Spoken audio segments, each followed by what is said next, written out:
On the 1st of May 2023, Diego Lopes received a call. It was the UFC. Movsar Evloev's opponent had just pulled out of UFC 288 and he needed a replacement. And out of all the possible contenders, Movsar chose Lopes. Lopes would take the fight on 5 days notice. But the same couldn't be said for the rest of the division, as they were hiding and avoiding one of the most dangerous contenders. Only one thing can fuel a man to take on a challenge this big.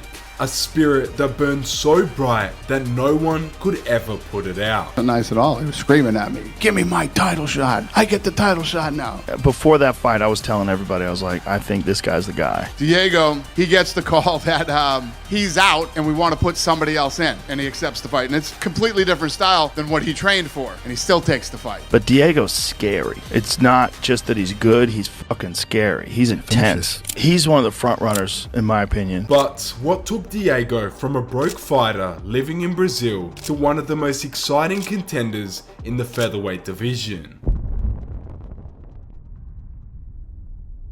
Born in Manaus, Amazonas, Brazil, on the 30th of December 1994, Lopes's childhood was far from ordinary. From the streets of his hometown, Lopes had to fight to make it out. But with a love for sports from an early age, mainly Brazilian Jiu-Jitsu, Lopes found a way to channel his energy from young, therefore laying the foundation for the rest of his life. Lopes would begin training Brazilian Jiu-Jitsu at the age of 5. Eu sempre he hecho jiu-jitsu con mi hermano, con mi familia, con mis amigos. También mi papá tenía un gimnasio de jiu-jitsu, ¿no? En nuestra casa, entonces. He was introduced to the sport at such an early age due to his brothers and father's involvement. As Lopes continued to train, he would take his first BJJ fight at just 7 years old. Staying consistent with competing in the sport, he would rightfully earn his purple belt at the age of 16. But this was merely a glimpse of what was to come for Lopes. Diego's breakthrough came in the regional MMA circuits of Brazil. Lopes made his professional MMA debut in 2012 at 17 years of age, with an impressive performance and a victory in his debut against Francevaldo Aruvo. Diego stated, "For my first fight, I actually never trained MMA. I was just doing jiu-jitsu and I would help my brother in his camps because he was fighting at the time. Then, one day, my brother got offered a fight, but he didn't take it because he was pretty experienced and the kid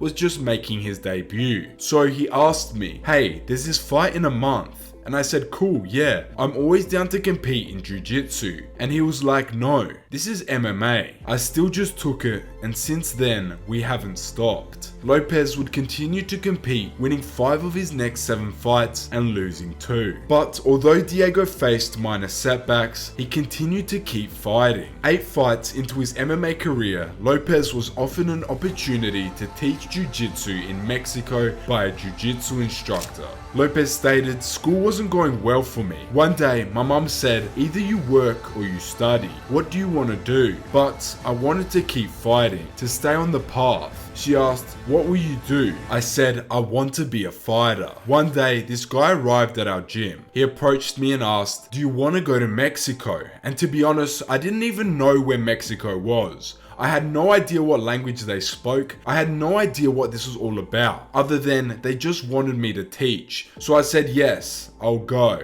Therefore, at the age of 19, Lopes would relocate to Pueblo, Mexico, where he began teaching, and to also further his mixed martial arts career. In Mexico, Lopes would meet UFC flyweight Alessandro Costa, who was also from Brazil, and together they would set up the Brazilian Warriors Gym, mentoring new up-and-coming fighters. They had a mutual friend from Brazil, and like he connected him. He's like, "Hey man, I got a friend in Mexico, Alessandro," and they just kind of talked over Facebook and stuff, and kind of just kept motivating each other, right? Because they're both 2 foreign guys in a different country, and he's saying that they had a real big decision to make right after they both were in Playa del Carmen. They either go back to Brazil or they kind of keep going down this path, and they just stuck together. And that's when they moved to Puebla, and he opened up his gym there, and they both were Lux champions. He had actually a school in Playa del Carmen that helped him get set up and would pay him, and then he like convinced the owner to get him over there and they were paying him $80 a month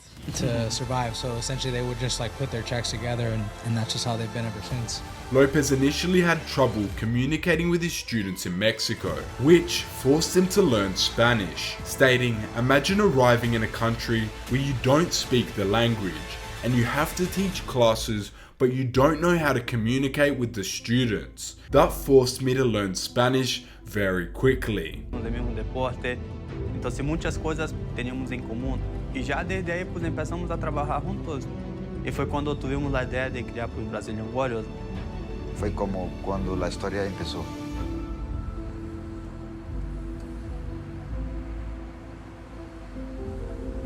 Sei que pues el proyecto Brazilian Warriors empezó desde 2016. Todo muy rápido. Through all this, Lopes would continue his MMA career, developing his skills in the octagon, winning his next 5 fights, and following this, he would even defeat Isaac Ruelas for a title at Dressage FL 17, before suffering a defeat in 2018 to Amir El-Zurkaev at ACB 78 in Chechnya, Russia. Lopes stated, "In that fight, I saw I had many things I needed to improve, and if I had addressed them, I would have won the fight. But anyways, it happened. I returned to Mexico very mad, and I decided to stay in Guadalajara for a week to see how I felt. Things went well, and we had a good friendship with Lobo Gym, so I stayed a month in Guadalajara." Lopes had previously taught a seminar the year before in Lobo Gym, where Alexa Grasso trained, and had built a friendship with head coach Francisco Grasso, who is Alexa Grasso's uncle. However, although Lopes had his own gym, he began partnering and cross-training in Lobo Gym in Guadalajara, Mexico, as he wanted to sharpen his striking and expand his knowledge following his defeat in ACB in 2018. All their teamwork stuff they'll do with like Lobo MMA. So Pancho Grasso, I think, is probably one of the greater minds to come out of Mexico or Latin America. He's head coach for both of them. Yeah, Pancho's the head coach. Pancho's the head coach of Alexa, Irene, Lupe Godinez, Diego, a lot of these guys. So when asked if it's hard to balance it all, Lopes stated no, because they are a team and they all help one another. Francisco Grasso is the main coach in that gym. Lobo team success, the coach has to work hard for a specific vibe to happen in the gym. They keep the team small, but make sure that everyone puts in the work. But although Lopes faced many struggles on his climb to the top, including the financial struggles he faced, Diego's hard work would begin to pay off. Following his recent loss, Lopes would bounce back in his next fight against Antonio Hernandez at XFL 38, where he would win another title. Therefore, Lopes would fight under different promotions following this victory. As he continued this winning streak, he would eventually make his move to Lux Fight League, where he would compete for a title after just 3 fights under the promotion. Diego would defeat Alejandro Solano Rodriguez via knee bar in the first round to capture yet again more MMA gold.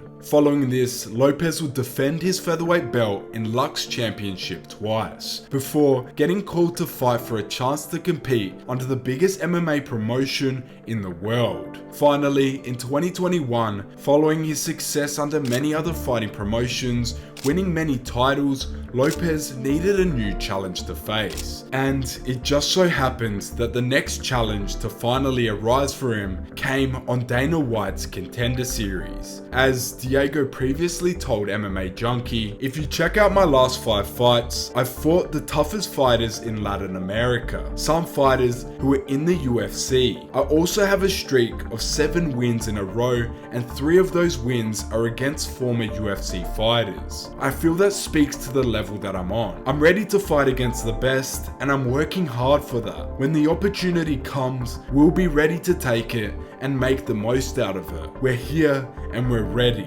After partnering with Lobo Gym, Lopes was unbeaten, and he felt his impressive run of 16 wins and 1 loss in his most recent fights warranted a shot in the UFC. But in the past, visa issues had stopped him from getting a call to the largest MMA promotion. In 2020, Lopes had an appointment for his visa on May the 5th, but it was postponed to October the 5th due to COVID-19 delays. Lopes hoped to get the issues cleared up soon or sign with Dana White's Contender Series so the UFC can assist with his visa. Yeah, you can say that the visa had stopped me from getting into the UFC, Lopes said. It's something that happens to many fighters in Latin America who are ready but don't have a visa. We're doing things right and we're on the right path. So once I get the visa, I can raise my hand and say, here I am. I'm ready to fight. He further exclaimed, I don't care if it's next week. This is what I do. I do nothing but train. They can call me anytime for a fight at 145 pounds or 155 pounds. On short notice, I'll be ready. Finally, Lopes' debut in the UFC would come as the biggest challenge yet, facing off against Joanderson Brito, and although Diego found success off his back, coming close to an armbar, he found the fight quite difficult. But early in round 3, an eye poke left Lopes unable to continue, and Brito would win the bout via technical unanimous decision, 29-28 on all judges' scorecards. Although this was a hard pill for Lopes to swallow and what seemed like a huge setback, he would soon re-enter the octagon. But yet again, Lopes would face a difficult challenge in Nate Richardson, losing the fight via split decision. However, although Lopes would lose 2 fights in a row, it was his spirit that burned so bright that would help Diego to push himself to where he knew he needed to be. And after winning 2 more MMA fights, all while still competing in Jiu-Jitsu, Lopes would finally get the call he had been waiting for. On the 1st of May 2023, 5 days before UFC 288, Lopes was training late and his manager called him to ask if he wanted to fight. He didn't ask who his opponent was, but he still took the fight. Little did he know he would be making his debut at UFC 288 against Movsar Evloev on 5 days notice, as he filled in for Bryce Mitchell.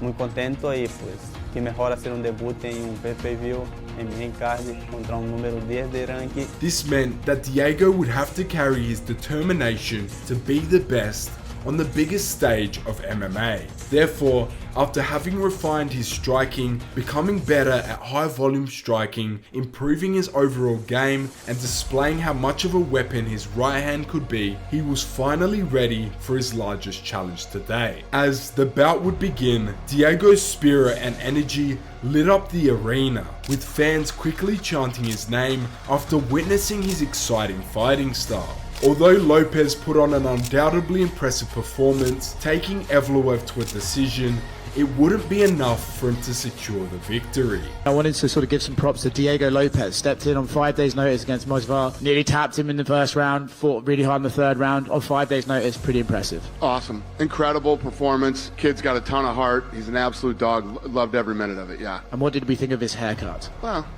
listen, he fought so good, let's leave his haircut alone. But following this, on August the 5th, 2023, Lopes would go on to score his first win of his UFC career in his next fight against Gavin Tucker, submitting him in the first round.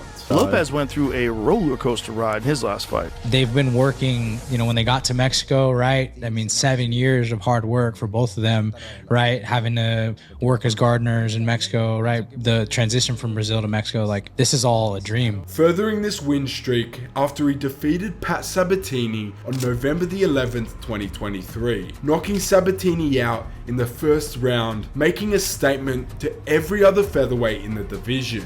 But it didn't just stop there. Win after win, Lopes began to create momentum, beating Sadiq Yusuf and breaking into the top 15, showing everyone he wasn't just another fighter, but there was something special about him. Then, beating Dan Ige in a fight where the weight class had changed 3 times in the 24 hours leading up to the fight. By Lopes!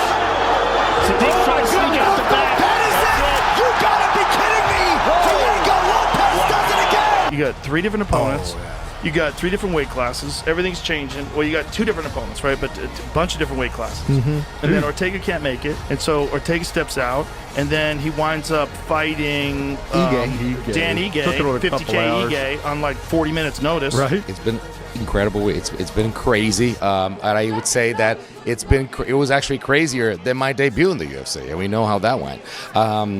You think about this: we've had 3 weight division changes, 2 opponent changes, so we were able to handle. I think we were able to do everything that we could with the conditions that were given to us, and the important thing was come out with the win. Yeah, bro, I'm so excited for the fight days here. I hope so long time for the opportunity to the fight is the Mexico celebrate. It's the Mexico Independence Day for me. It's good chance for represent the guy. Yeah, I'm so excited, bro. I hope it's my next fight with one guy in the top 5. And most recently, making a huge statement, defeating Brian Ortega, winning 30-26, 30-27, and 30-27 across all judges' scorecards in one of his best performances today, making beating Brian Ortega look easy. You had a fantastic win over Brian Ortega. How big a win was that for you? Yeah, I think it's a big win for me, Brian Ortega is the two times the title contender. I needed this one big is the win in my career, but now I have one big win for Brian Ortega. I think the next step is the big things, The ascent to greatness demanded everything from Lopes, and through his dynamic fighting style, he became an instant fan favorite and continues to demonstrate what it means to overcome major setbacks. Now, on a 5-fight winning streak, Lopes has shown that he has everything that it takes to become a world champion. Although he has overcome all the hurdles on his rise to the top, it is only a matter of time before he claims UFC gold. But at only 30 years of age, Lopes is only now coming into his prime, as he constantly refines his skills and improves with every fight, with his next opponent being Alexander the Great Volkanovski for a shot at the vacant featherweight title. Winning this fight would solidify Lopes' legacy in the UFC history books, and he can finally wrap UFC gold around his waist. While he may not be champion of the featherweight division right now, currently sitting as the 3rd ranked featherweight, Lopes has shown he has what it takes to become a UFC champion. Doing all of this because of a spirit that burns so bright that no one could ever put it out.